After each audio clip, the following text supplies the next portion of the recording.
Currently, I'm on a mission to get better with materials in Unreal, specifically with like dynamic and unique looking materials. The procedural noise is the first thing I've tried to tackle, and this is what I've learned so far. I think it can look pretty cool.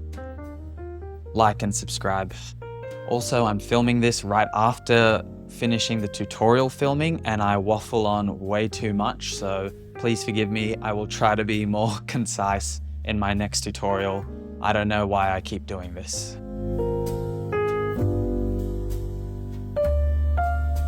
Okay, so now I'm in Unreal Engine 5 and you don't need any plugins for this. As you can see, I'm using Substrate, but again, does not matter. It's using old Unreal Engine 4 nodes that have been in here for a long time, and it's actually quite a simple setup. In the scene here, you can see a few other noises that I've been playing around with, which is pretty much what we're gonna end up making. So just create your new material, right-click material, and then I've just called mine mm_noise_tutorial, and MM stands for master material because we will be making instances of this throughout the whole project. So open it up and it should bring you to this screen. I've just added a metalness to diffuse because I am using Substrate, but if you're just using the default materials, you can just plug everything straight into your base color and you won't have any issues. So first things first, we will need an absolute world position. And if you type in Absol, for some reason, this has been in the engine for so long, nothing pops up. But if you type in world position, it pops up. And then it comes in as absolute world position. So please, Epic, if you're watching this, add in the metadata so I can search for it every time. Anyway, the reason we're adding this is because we want our noise to tile correctly and not rely on object UVs and things like that. So I'll show you a great example of why. So say I have this object right here, which has MI noise 201, and then I copy it over. You'll see that the noise texture moves through the world coordinates and it's not stuck to the object. And what this means is I can make a bunch of copies of this, have the exact same noise material instance, and I've got different noises happening all around. So I find that super useful. That way I don't need to make a million instances, and you can have unique noise maps on every object.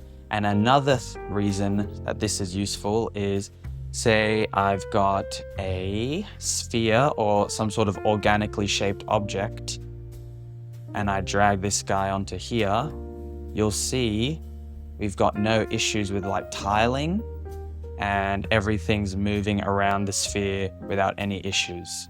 So no stretching or anything like that. And also, like I said, if I make two copies, I've got unique noise maps because it's based on the world position coordinates and not the object. So that's why we're using that node. Okay, so now that we have this node, the next thing we're gonna need is a noise node, actually.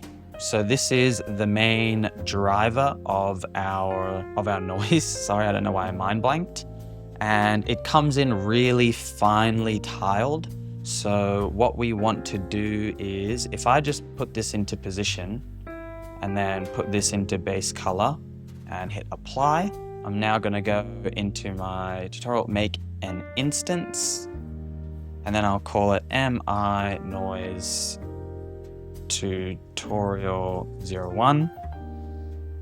And then drag that onto this blank canvas, and you can see it's super fine and also not moving, by the way. So definitely we need to adjust some values in the node. I don't know why I said that sentence so weird. We need to adjust some values in the node. Okay, so to get this to tile or to be a correct scale, I found some super small values like 0.005 work quite well, and then I'll hit apply. Let me drag this down, and now you can see this is looking a lot more like a noise map that you'd be used to seeing in Photoshop or any other modeling software.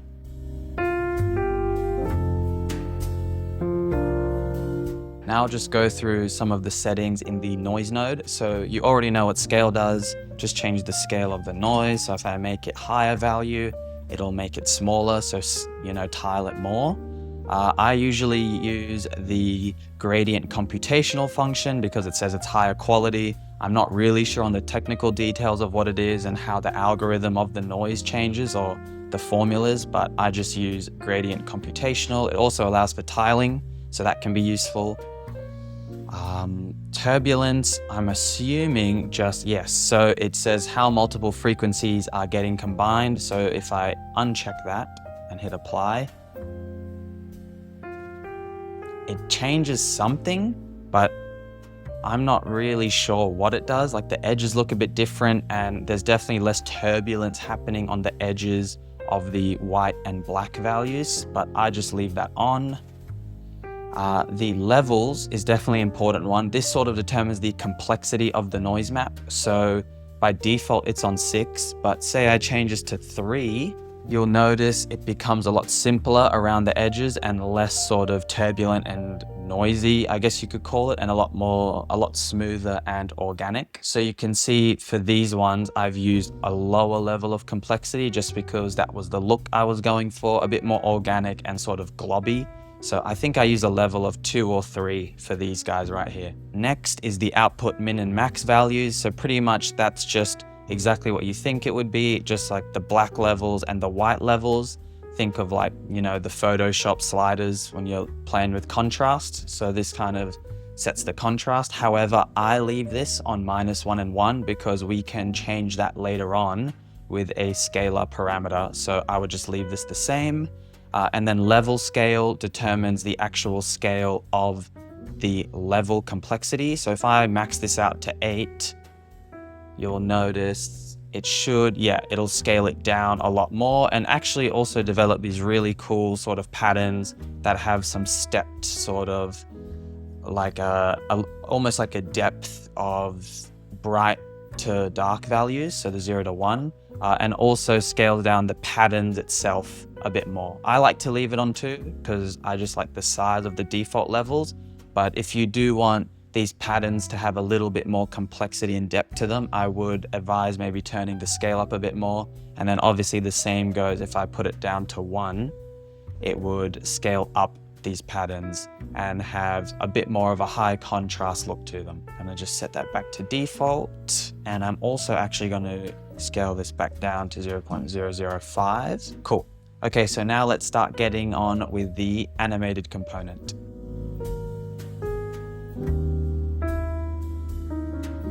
So to get this noise to be moving and evolving, we are going to use the panner node.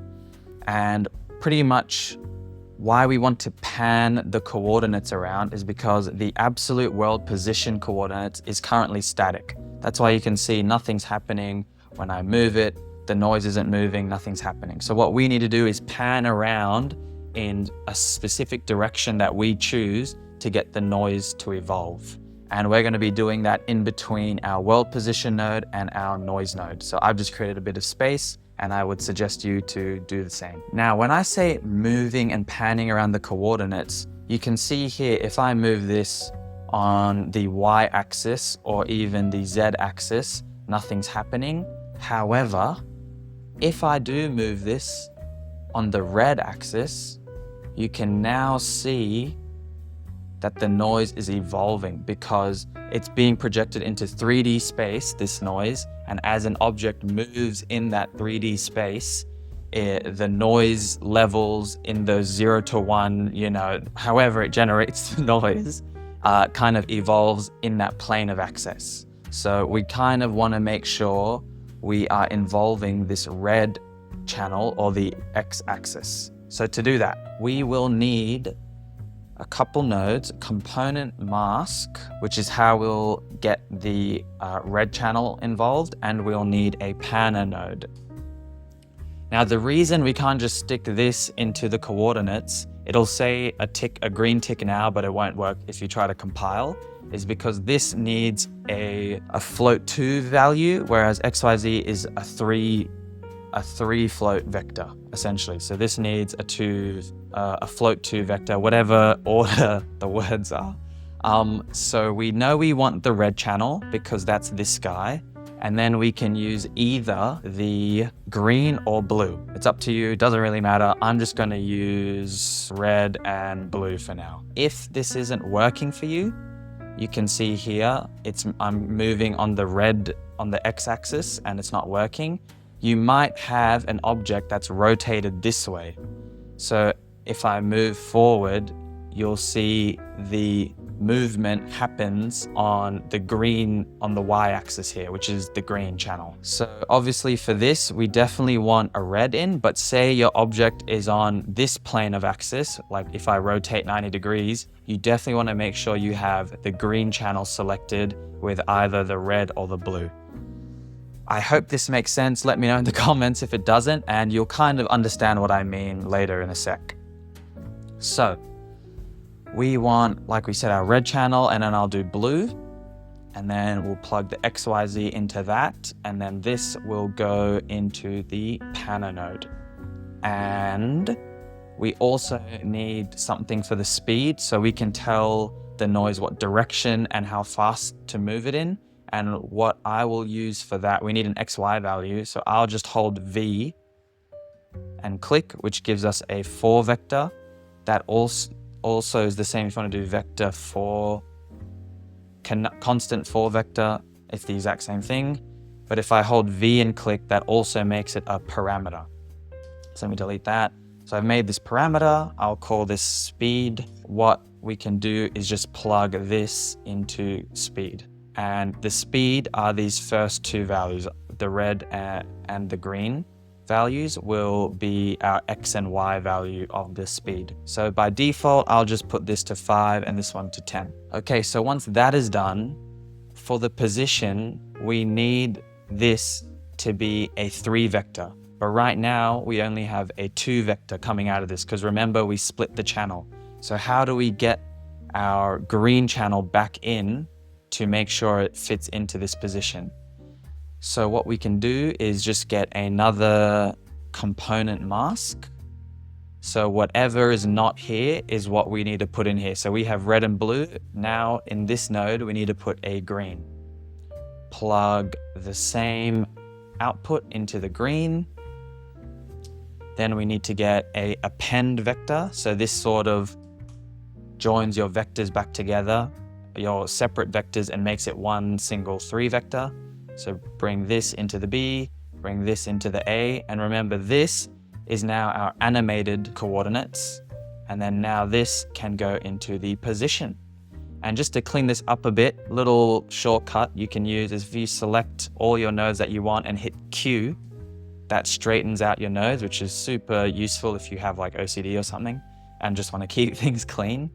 You can also do that with these guys, just highlight them, press Q, that lines them up. And another quick tip, say you want to align these to the left or the right, just select your nodes and then hit Shift A or Shift D to align them left or right. You can also right click alignment and see all these shortcuts here, so super useful. You can also distribute evenly, horizontally or vertically. So a little quick tip there. Okay, so now that is done. If I hit apply, now our noise moves. This is crazy. So if I change the speed here, you can see if I make this 50, it's moving super quick. And if I make it back to 5, and if I make this 50, it moves down way faster, but I could make it 0 and then make this 50. And that's kind of moving in that Z direction. So think of the red channel here as controlling the speed of the noise evolving sort of look. And then think of the green as the up-down speed. So for example, if you wanted left to right speed, this is actually good to know here. So I'll just change these back to 5 and 10. Say you didn't want the noise to move up and down, you wanted to move left and right. What you can do is just swap these guys out. So we know we need the red channel for this guy, because remember, this is the arrow that we care about on this axis, but the blue kind of is our up down. So we just swap this for the green and make this the blue and turn it off. So now we have RG and then B isolated. So this should now let us make it go left and right rather than up and down. I know I explained that a bit messily, but think green is left, right, blue is up, down. And now we hit apply. And now you can see it is actually moving left to right. So if I now increase this speed, now our Y value has changed to this guy here. But whereas before it was on the B, little testy pop, sorry. I'm gonna change it back to up and down movement just because I like it more, especially because I've got a vertical canvas. Okay, cool. So that's the basics essentially of the movement. Now we're done with that. Now we can start looking at adding color, playing with the contrast, and a few other little nice levels of detail that we can add to this.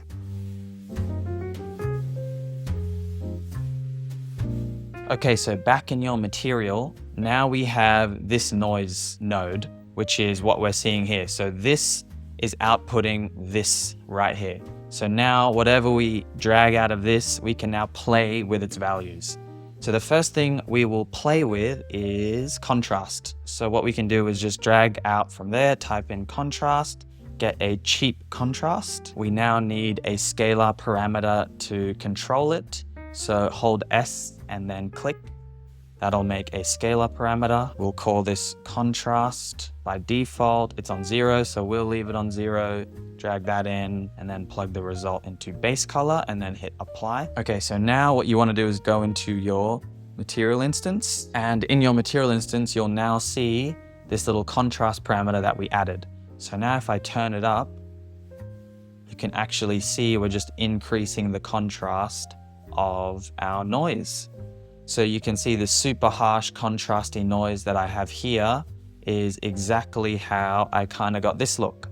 I have a little bit of fall off in there, so I reduced it a bit and you'll see how I did that. Whereas here, there's a lot less contrast. Some of it is more, and I'll show you in a sec how we can do that as well. But that's pretty much how you make a little contrast slider. I'm just gonna leave that on 0, and now we'll go back to our material. Let's now have some control over the color.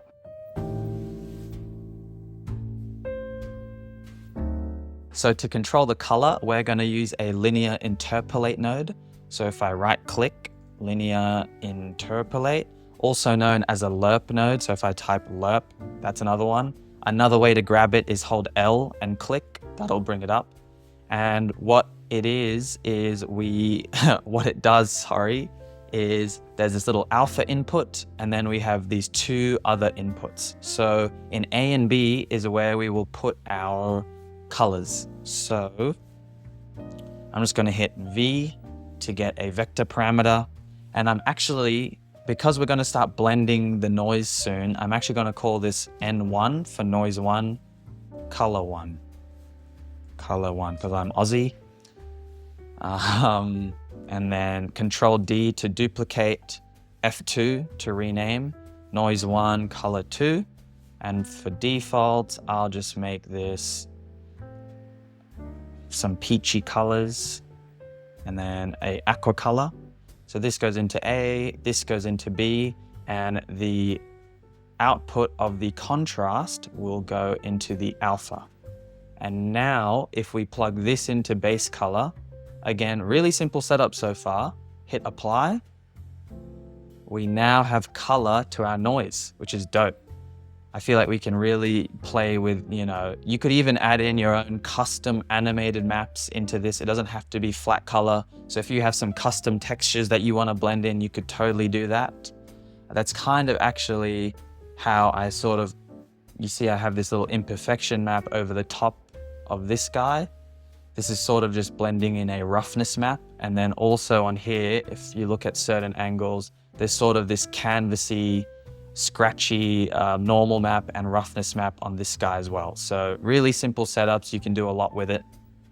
And now with your material instance, you can play with the colors, see what works best, and then also up the contrast.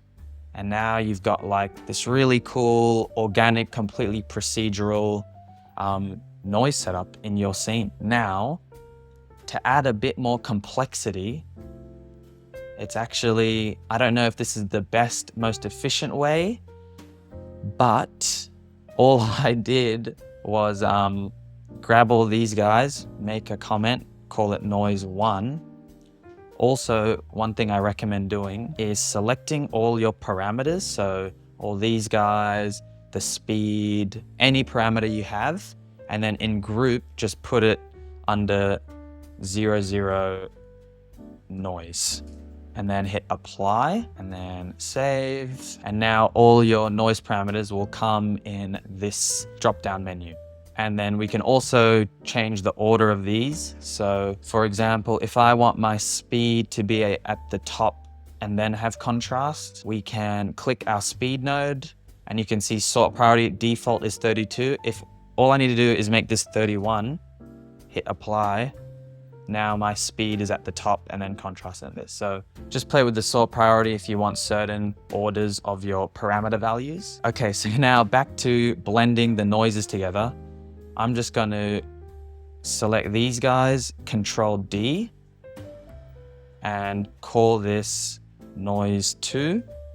And before you change any values, make sure you rename all these parameters, because if they have the same name, you will change the values. You'll change a value of any parameter if they have the exact same name. So what I'm going to do is get this guy, call it noise 2 or N2 for noise 2. Rename this guy noise 2. Rename this to N2 underscore speed. And then I'll call this guy N1 underscore speed.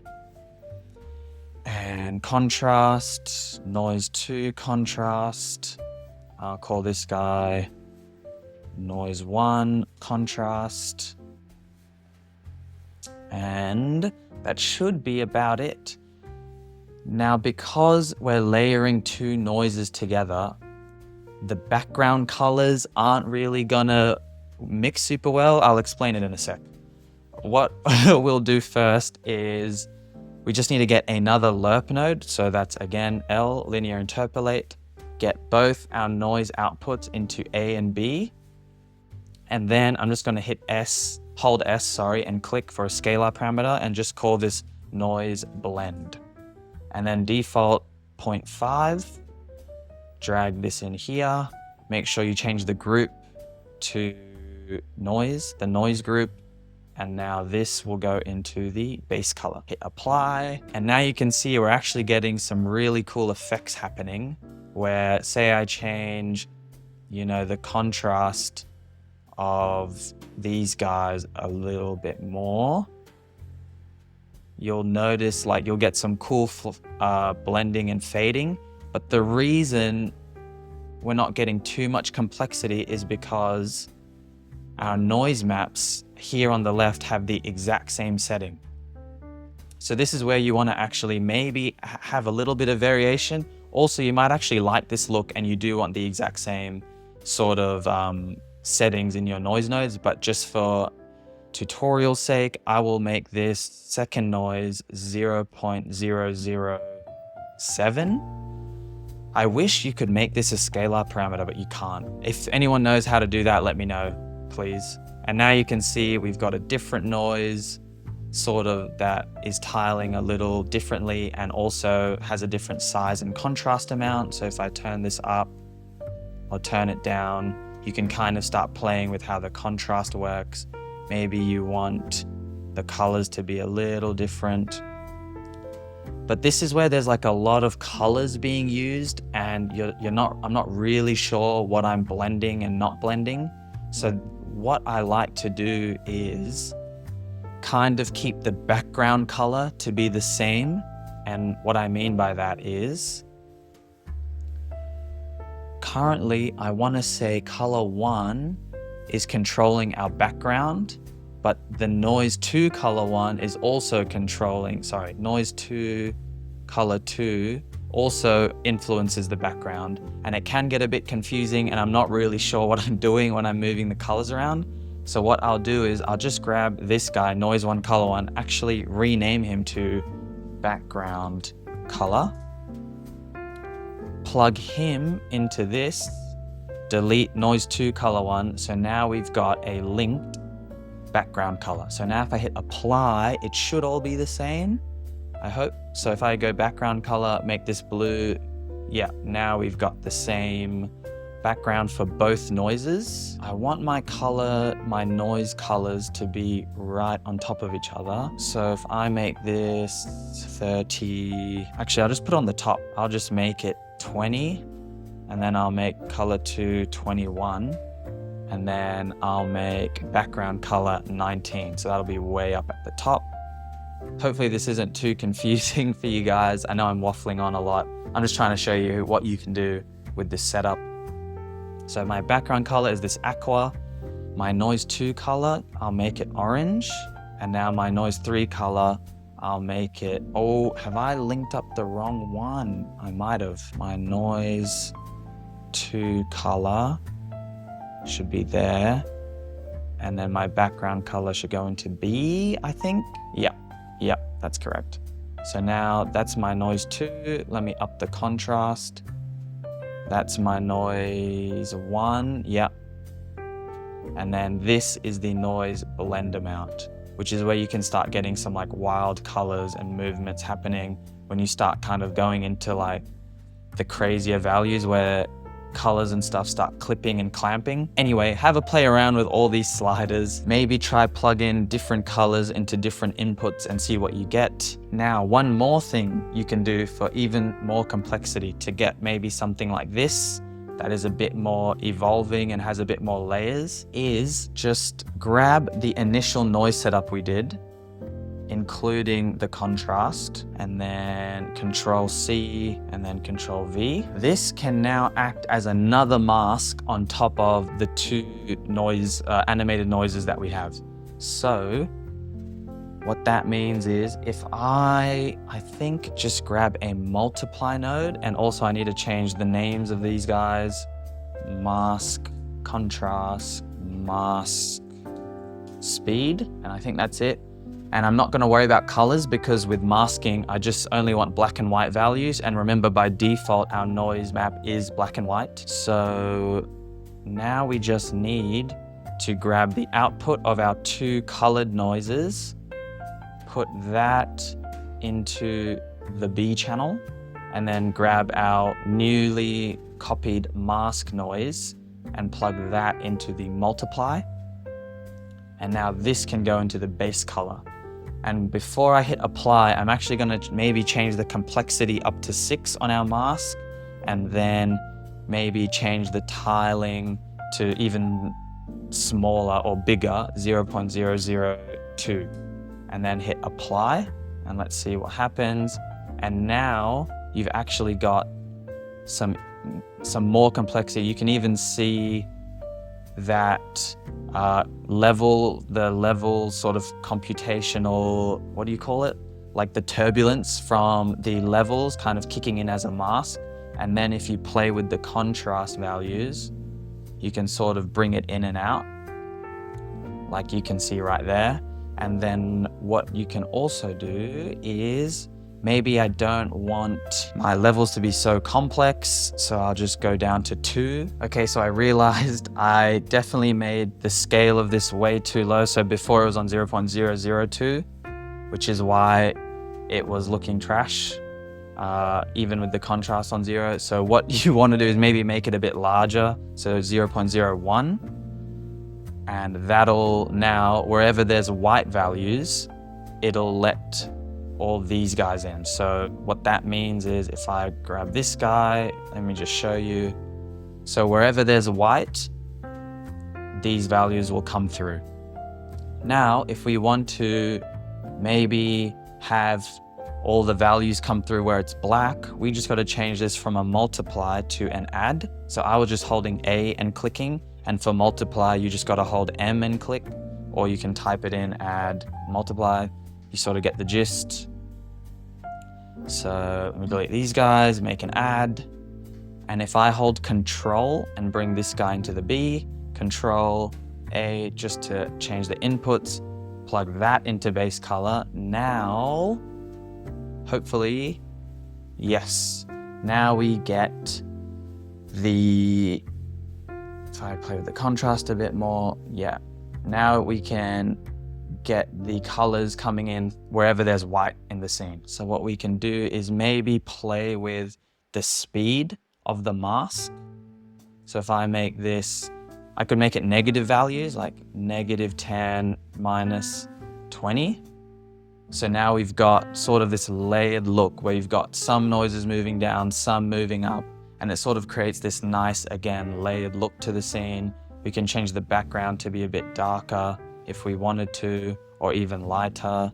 And then now we've got control over our different colors. And yeah, that's pretty much it. I'm just gonna comment this guy, call it mask. Quite a simple setup. I know when I zoom out, it looks like a lot in a way, but really you just make this guy once and then copy it a few times.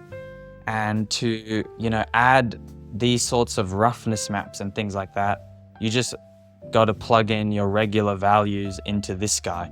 So if I bring over my other material, so this is where I did all that stuff I just went through. And then for the rest of your material, you just got to plug in a little roughness tiling thing.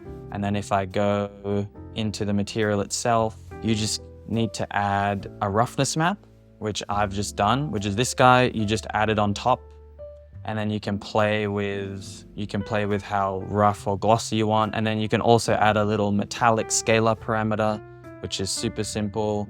Again, where is it? This guy, you just need to add a metallic scalar parameter, and then you can also change the look of that too. So you can do heaps with this, really versatile with what you can mask in and mask out.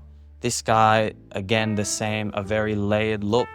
And if you go into my noise settings, I've added some clamps and min-maxes. Actually, you don't really need that. You can just use the contrast node, which is what I used. And I just was playing around with the noise blend a bit.